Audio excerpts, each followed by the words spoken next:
सांगत होते, तुम्ही ऐकली असेल. आणि आता सांगते की अक्षय तृतीयेच्या दिवशी दुपारी 12:32 चंद्र जो आहे तो वृषभ राशीत प्रवेश करतोय.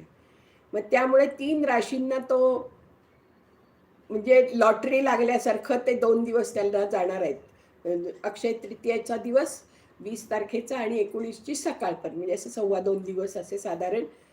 अ, कोणत्या राशी आहेत त्या? वृषभ, कर्क आणि कन्या, या 3 राशींना जणू काही लॉटरी लागणार आहे.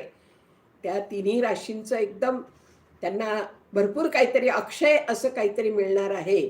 असं ह्या चंद्र जो वृषभेत प्रवेश करेल त्या दिवशी सगळ्यांना हे असं जाणवेल. त्यातल्या त्यात या 3 राशींना तर जास्त मिळणार आहे. बाकी सगळ्या राशींना फायदा होणारच आहे.